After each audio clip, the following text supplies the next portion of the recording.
go get them again. Welcome back to the Rope Doing channel. I'm your host, Mark, and on the docket today we have an unboxing first impression video on the brand of Carner Barcelona. Hopefully you're all doing well out there. This one right here is called Rima 11, right? Yeah, Rima 11. Haven't smelt this one, obviously. It's a first impression. This is a return to product from Fragflex, that big mega haul. Still chipping away at her. I still have quite a bit of these to unbox, but the pile is looking smaller, so it's good. We're seeing a little bit of light at the end of the tunnel. While I'm doing this, I'm still buying for myself. I just purchased Black Tie by Celine. Celine's a brand that I'm really interested in. So I got a sample set and I blind bought Black Tie because it just got back in stock. FYI, in Canada, it was hard to find online. A lot of the stores in Canada were out of stock of Black Tie. Got it. So anyway, let's get back to Rima 11. And obviously from Carner Barcelona, a brand that is, I don't know, it's a brand that's, it's not as deep into the free bottle brigade than other brands. They really are emphasizing free bottles with TikTokers. I've been seeing a lot of that, just going through TikTok, and I'm saying, oh, provided by the brand. Okay, so we're starting to see them trickle in. It hasn't hit a lot of these YouTubers, but these TikTokers are starting to get into YouTube. So a lot of them cringy. Anyway, so Rima 11. And again, this is an unboxing, so there's not, you know, I kind of miss my fragrance reviews where I used to go into whole backstory of the brand and all that. I'm kind of missing those times. Too many unboxings, maybe. I don't know. I got tons of samples that are just waiting for me. So let's get into it. Rima 11, let's talk about it. That's why you clicked on it. Carner Barcelona, also known as Rime 11, so that's what it means. This is a Spanish brand. Absolutely love that. Something a little different than a French brand or an Italian brand or an English brand. So something a little different. Before we get into the meat and potatoes, have you subscribed yet? Have you? Have you? If you didn't, hit it and then hit the like button too. Double dip. Pow, pow. But if you're subscribed, just hit the like button. I'd really appreciate that. Now let's take a look at the notes of Rima 11. And what do we see here? We're seeing a lot of spices up top. A lot of spices in the mid. We got cinnamon, nutmeg, black pepper, saffron, cardamom, coriander. So we got some green aspects perhaps from the mid. We got some florals, and we got a back end that's really interesting, vanilla, benzoin, amber. So we got some maybe a more of a sweet thing in the back end. Now this was released back in 2013. This is an oldie from Carner Barcelona, and this is a brand that lately I've unboxed a few. I've talked about, I think I got a couple samples from the brand, so I'm talking more about it than I used to back in the day. Back in the day, this was one of those niche brands that was kind of under the radar. I knew about it. I think I delved into Cuir, their leather-based one, which was fairly solid. So there's just so much to discover. Sometimes brands like this kind of get lost in the shuffle. So it's nice to delve into it a little bit more. The nose behind this is Sonia Constant. Sonia, we all know about Sonia. She has a very good resume. So this one, let's take a look at it. It's a nice little, is this a 50 mil? It feels like it's a 50 mil, right? Yeah, it's 50 mil. Okay. I was just trying to, I know that this brand has smaller bottles. I think they have the 30 mils. It's one of those brands that has those 30 mil bottles, I think. Ooh, I might be wrong. I'm pretty sure I've seen them. Maybe I'm wrong. But those 30 mils, if not 30 mils, well, if so, are really great for guys like me. But the 50 mil is plenty enough. They have this huge cap to them, wooden cap. There's detail to it. You're going to see it when I pan to the bottle, but it says Carner Barcelona on it. Really nice detail. It is wood, so there's not much weight to it. Very simplistic, right? It's kind of like the black and white that a lot of brands do. You know, if you don't have much imagination to you, unfortunately, you go into classic style, right? Chanel does this. You know, Dior does it with their Privé line. You know, you got, what's the other one? Byredo does this. There's tons of them that just do the simple black and white. Even their packaging, there's not much pop to them. However, they do have some bottles that are like yellow or green and stuff like that. They've introduced some summer ones. Anyway, Rima 11, let's delve into it. We got, of course, the strip here, but it is going to be my scent of the day today. Let's delve into it. Let's smell this one. Not a bad atomizer at all. Let's see what Rima 11 brings to the table. Lemony. Ooh, ooh, is that the coriander peeking through already? There's no, yeah, there's no citruses in the note breakdown. Oh, yeah. This is, ooh, a little bit of mint too. Okay. Not as, you know, not as spicy as the note breakdown would suggest, right? You're thinking cardamom, black pepper, saffron, cinnamon, nutmeg, coriander. That is a lot of things that go into one little pile.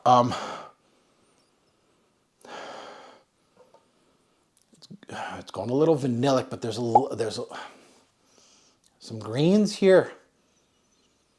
And a little bit of light woody aspects. So there's more green touches here than there is spicy, like spices with texture. Don't think of a big, bold black pepper. It's not coming.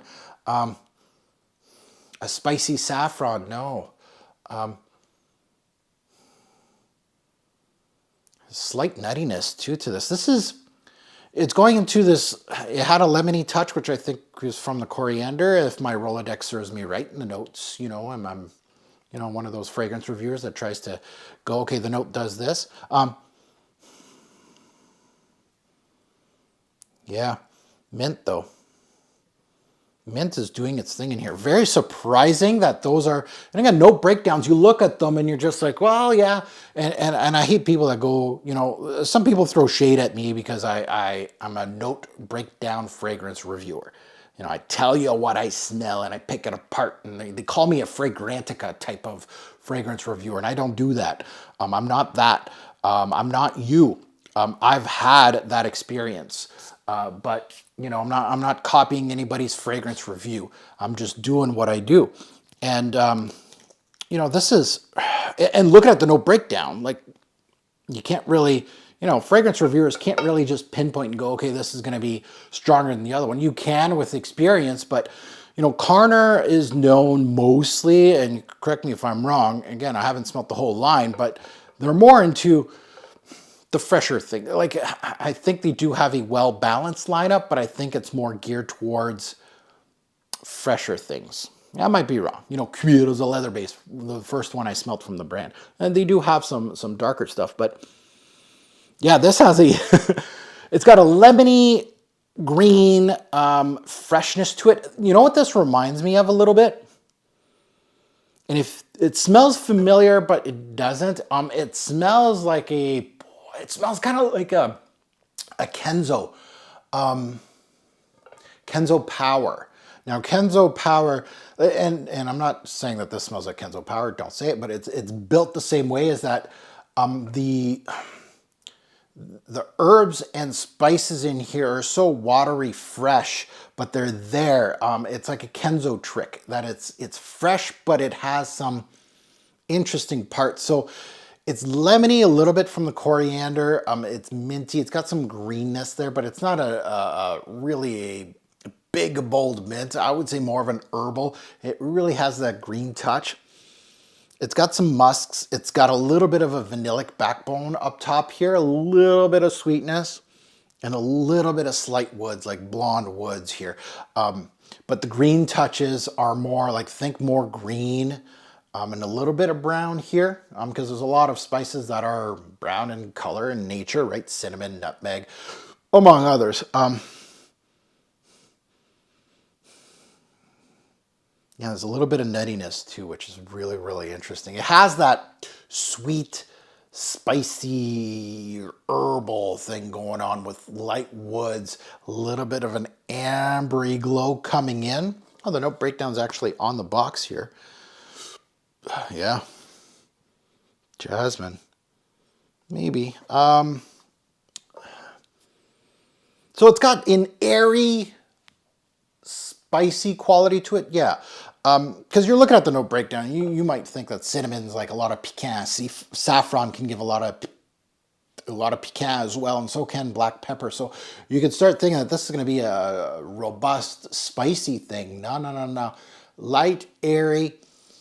It feels like a really well-built perfume, but it's light and airy, so I don't know how much push I'm going to get out of this. Like as far as performance stobs go, you might get tricked here.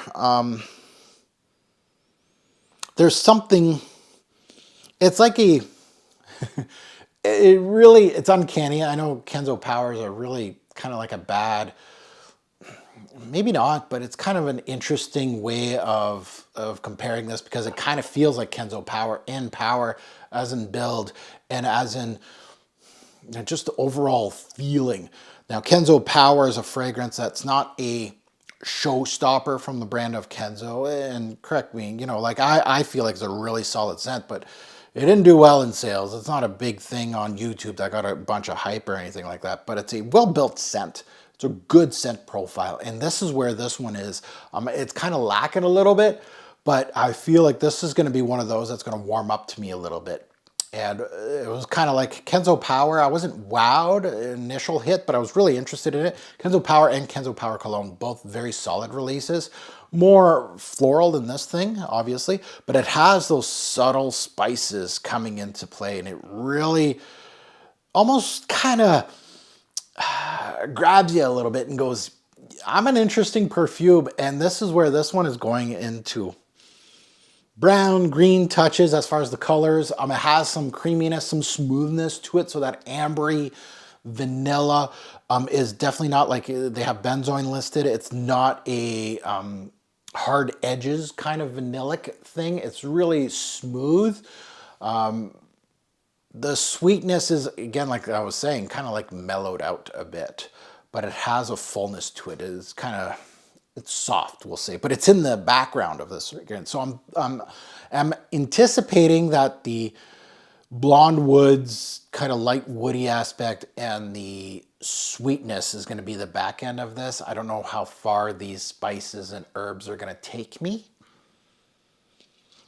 An interesting perfume. Nothing, like I said, nothing groundbreaking, but I could see its fans, and a guy like me with a collection like I have, like a Kenzo Power has its moments. And this is where this fragrance is going to be. It's like kind of lost in the shuffle with a huge collection like mine.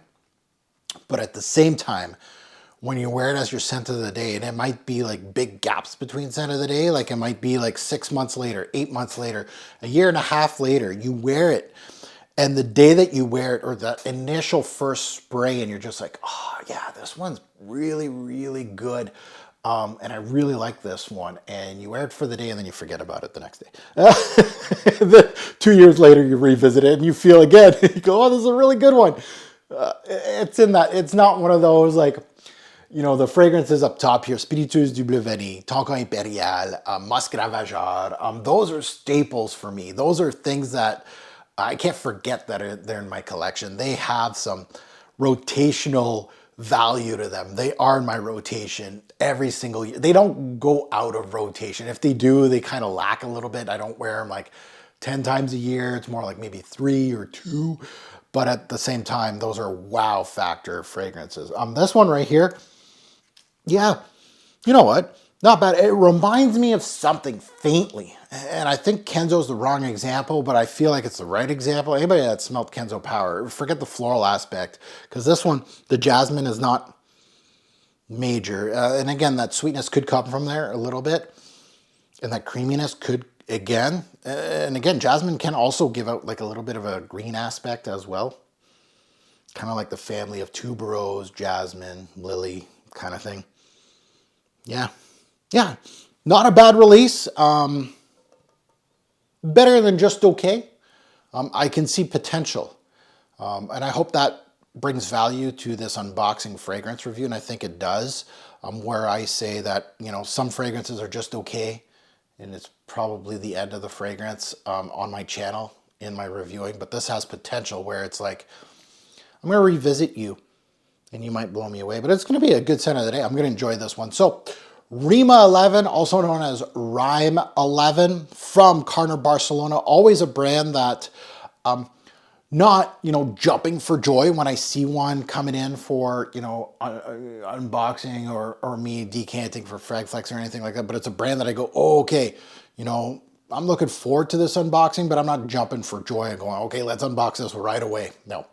But it's one that I feel like they bring it every time. It might not be amazing, but they bring it every time. So you can find this one just like where I got it, fragflex.com. I do have a coupon code, TFG10. You get 10% off site-wide, so it doesn't have to just be Carner. And they do have Carners really cheap. Probably one of the cheaper discounters that have them, plus my 10% code. You know, these things I remember, and I'm trying to remember, but I feel like I remember they're on there, and you can even get testers on there for around $100 Canadian. So my American friends, it will be under $100 for 50 mil.